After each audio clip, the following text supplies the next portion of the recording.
Hi, my name is Colin Graham, and I'm the animation director on Watch Dogs 2. Today we want to give you a look at our free roaming demo and give you a more detailed look at the open world and the Bay Area. This video is recorded from an alpha build of Watch Dogs 2 running on PS4. In Watch Dogs 2, we've expanded our hacking tools to give the players more options. By tapping and releasing the L1 shoulder button, we can do a contextual quick hack on this person. If we want more hacking options, we simply hold the L1 button while focusing on our target. Now we can see that there's 4 contextual hacks available on this car. Using the L1 button in 2 different ways allows the players to have fast access to the most common hacks, but it also opens up additional contextual hacks. This gives the player more hacking options than before. We've also added a NetHack view to the hacking toolkit, which allows you to toggle a digital filter to see the world like a hacker. We can easily pick out hacking opportunities and also pick out strange digital signals and data anomalies that are of interest to us. The orange signal indicates that there's a person whose digital profile has interesting properties for us to investigate. So let's take a closer look. When we're exploring the world, NetHack is a very useful tool to help us identify people or items of interest. It's a really good idea when you explore the open world to use your NetHack and look around because you never know what you'll find. We can hack into his phone and read his text messages to get a clue about what's happening. As a hacker, it's really easy for Marcus to get someone's personal information. This guy's text messages indicate that he's experiencing strange behavior happening on his phone. He seems to think that it happens every time he comes to this exact area. Let's see what our DedSec teammates think about these strange signals. That felt like a rock star pose. Found something weird. Sweet. Get a picture. No, I mean, my MC catcher detector is going off. We really need to find a better name for that. Why? That's the technical name. My Stingray sniffer tells me somebody's leeching data off of people's phones below. Looks like the data's going to Coit Tower. See? Weird. Weird indeed. Marcus has detected that there's an illegal Stingray box deployed somewhere around Coit Tower. We now have access to a new DedSec operation, and we can track it with our DedSec app. You can do any operation you want in the order that you want, as long as you've discovered it and it's in your DedSec app. With the NetHack, we can see the Stingray box is deployed all the way on the top of Coit Tower. But since the tower is closed, we're going to have to find another way to reach it. You still have a little on your nose. In Watch Dogs 2, Marcus has some custom-built toys to play with, so we can just deploy our quadcopter and fly it to the top. Coit Tower is an iconic landmark known for its great view. From here, you can see the whole city is accessible. You can visit landmarks like Sutro Tower, you can explore Golden Gate Park, or take a drive across the bridge to Marin. You can sail the bay on a sailboat, or you can visit Alcatraz, or maybe take a selfie with the sea lions on Pier 39. You can also travel across the Bay Bridge to Oakland, or take the freeway south to Silicon Valley. You can also take your time and explore San Francisco's diverse neighborhoods like Chinatown, Castro, or even the Tenderloin. With the drone, we can easily hack into the Stingray box and track its source. This one is operated by Greystrom, who are illegally installing these boxes all across the city. The open world is full of opportunities like this DedSec operation. All you have to do is explore the environment using NetHack and the profiler to find them all.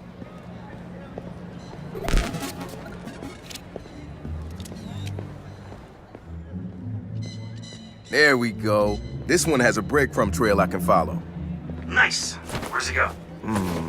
Looks like Greystrom set up a warehouse out by the piers. You wanna bet I can find some shady shit in there? Definitely some shady shit in there. We can open our smartphone and select the DedSec app to track this operation. We use the DedSec app to manage all of our activities in Watch Dogs.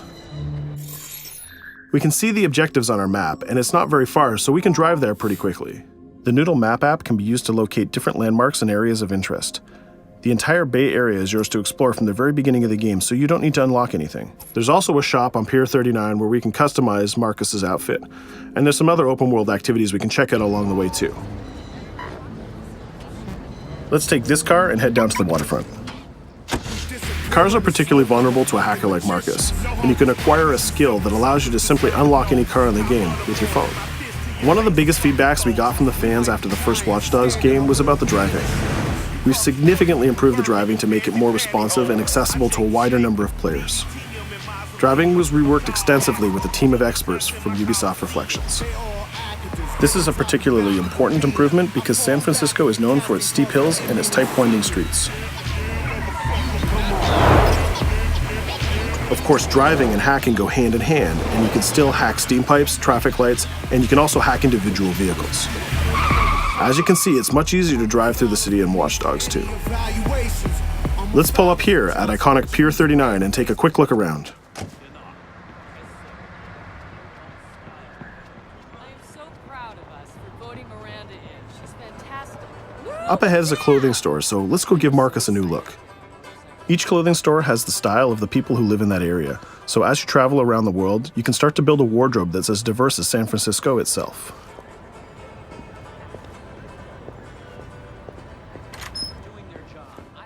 There are over 700 unique items of clothing that Marcus can purchase to wear, with over 1 billion possible combinations.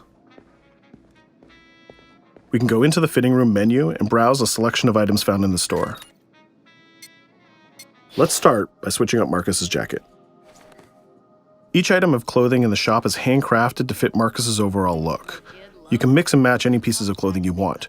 You can change your hat, glasses, face mask, bag, shirt, pants, and shoes. There's some nice normcore hoodies in here, but I think we should go with the shirt with the giant skull on it. Let's take a look at what we got for shoes. Since people who come to Pier 39 are often tourists, we have styles of shoes that they would buy. We can go with these comfortable gator shoes or maybe some open-toe sandals. Or if you really want to make a statement, you can buy the awkward socks and sandals combo.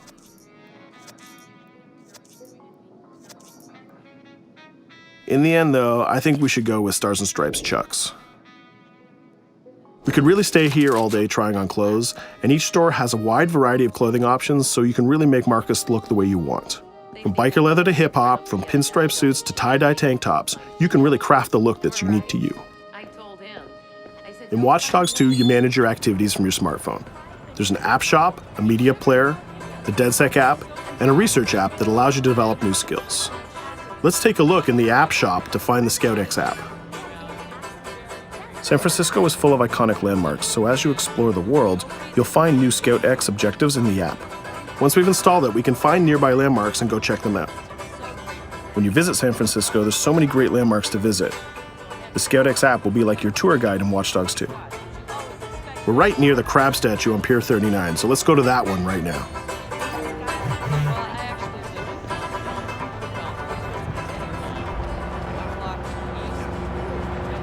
These tourists have the right idea. We'll just pop open our phone and select our camera and take a picture of this giant crab. Let's make it a selfie and use the California Vibe filter.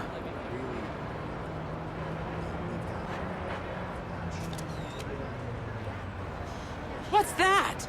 Uploading the photos to the ScoutX app will give you more followers, and you'll need those followers to progress through the game. So we had a look around and we bought some new clothes, but let's get back on track and head to that next pier, and we'll take care of that stolen data at the Greystrom site.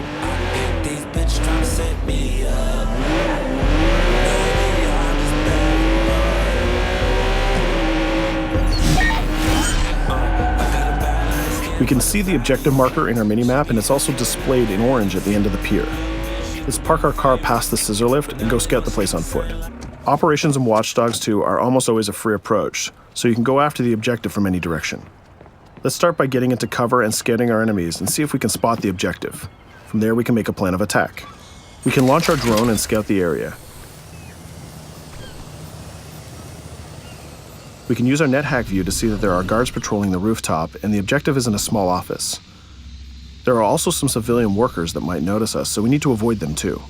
In the NetHack view, we can see that the door is electronically locked, but it can be bypassed by a junction box on the lower level. The connection is shown in a red line.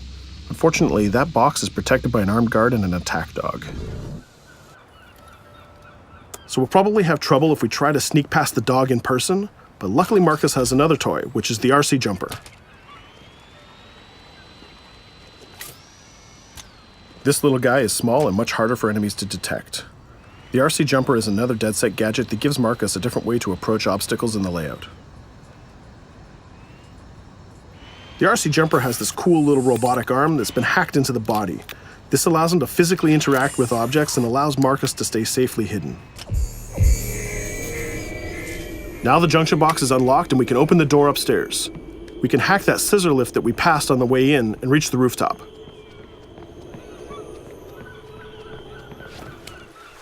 By hacking into the OS of the scissor lift, Marcus can take remote control of it. Not only can you raise it up and down, but you can actually drive it around anywhere you want in the world. This level of control gives players total freedom when dreaming up an approach to a mission. Our first challenge is to get past the guard in front of us. So let's hack into the security camera and see how he might be vulnerable.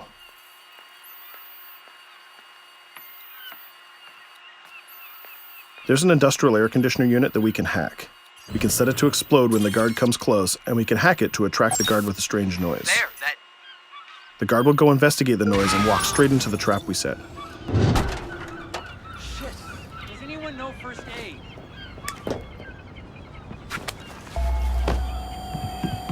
And just like that, we've taken out the guard, created a distraction, and slipped into the compound.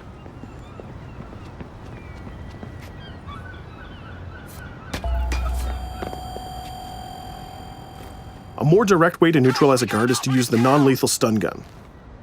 Marcus has an array of non-lethal tools and techniques, and you can complete the entire game without actually killing a single enemy. Since we already unlocked this door with our RC jumper, we can just quick hack it to open it. Now we're in the room, we just need to install one of our custom DedSec boxes into this Bloom terminal, and we've completed our final objective. All that's left to do now is escape undetected. Each operation we undertake will give us more followers, and more followers will allow you to take on even bigger operations. So let's get off this pier and explore a little bit more.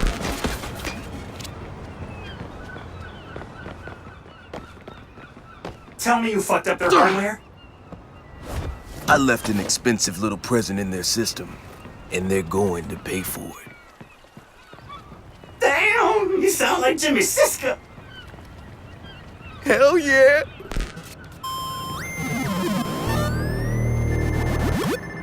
Up ahead, we'll notice there's another player hanging about. He's easy to spot because of the purple icon and the gamer tag over his head.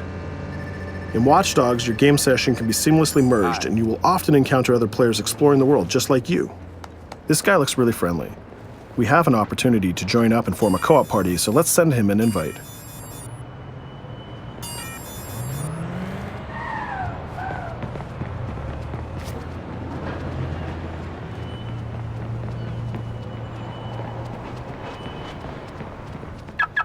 Now that we're joined in a session, we can complete co-op missions together and take on even bigger and tougher targets.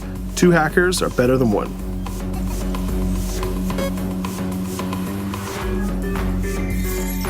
We're going to head across the bay to Prescott, which is in North Oakland, to infiltrate a gang lair.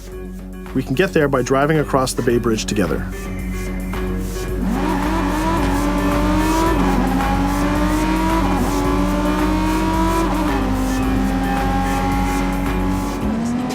Alright, we can see that we're in a much different neighborhood than before. This is Prescott, a subdistrict of North Oakland, and the location of our next co-op operation. With our partner, we can go together and activate this mission.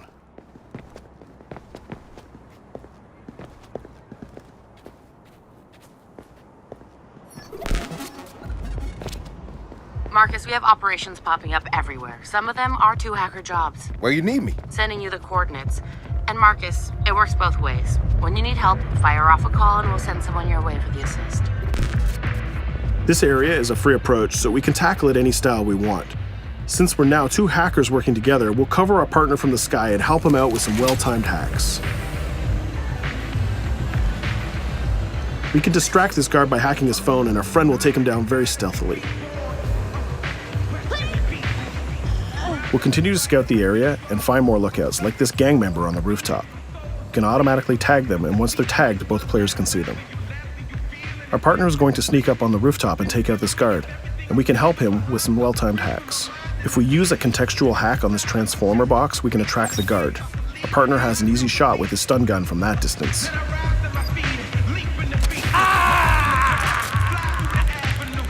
Using the NetHack view again, we can see that there's a lockbox connected by red connection lines to a room on the other side of the compound. Inside this room, we see our 2 targets meeting up, and it's a perfect place to take them down simultaneously. We need to get that box unlocked and get into that room. As we continue to scout this area, we can see this compound has a lot more guards than the last one, and they look very heavily armed. We'll need to take care of these guards if we get detected. There's also a car parked in the garage, so we might need that to escape later. Let's go back to our friend and get him to disable that junction box so we can unlock the door to our target. The drone has a lot of flexibility, and it's small and hard to detect, but the trade-off is that you can't physically interact with objects like this junction box. But it's not a problem for our man on the ground to do that for us. The signal lines have changed from red to blue, so now we know that we can open the doors and get to our targets. Scouting phase is done, so let's get up on that rooftop with our partner and get close enough to neutralize these enemies. We can hack these junction boxes and set a proximity trigger on them. They'll explode if an enemy passes through them, but they won't be triggered if we pass through them ourselves. We can also deploy electroshock mines from our inventory, and they're fully hackable too. It's a good idea to leave traps for your enemies in case they try to flank you. Our partner is camped out by the door ready to rush into the room, but we're going to create a distraction first. We'll get into position behind these crates, and this time we'll launch our RC jumper. Once our partner opens the door, we'll zip in and create a distraction.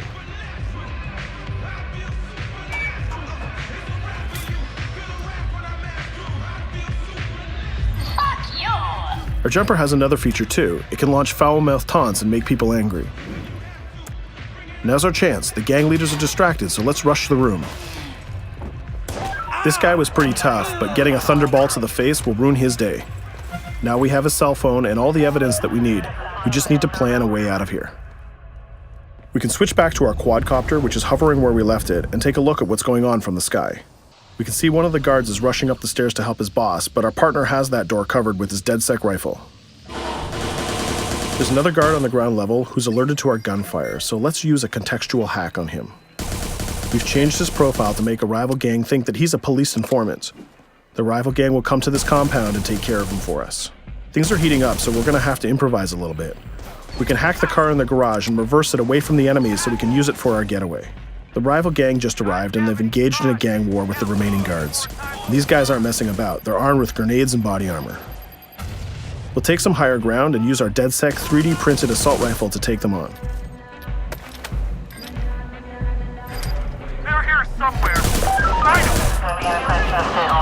He lost us. Akko, we better leave it. There's still one guard left, so we can hack his headset, which leaves him vulnerable to a takedown.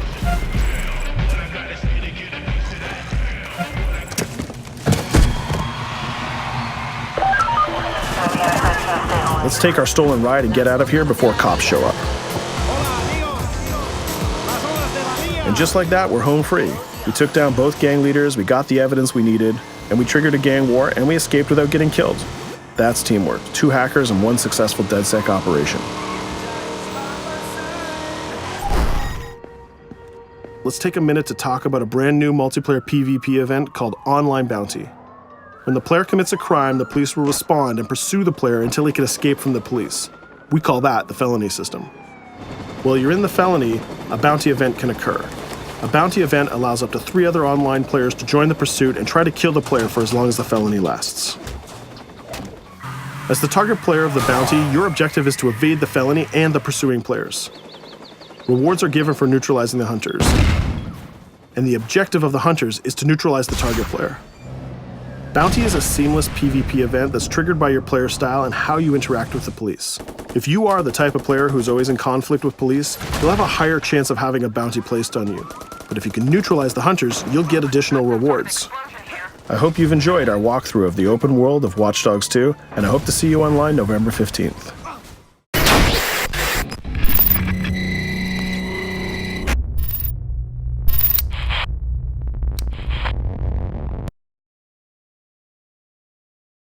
For the players.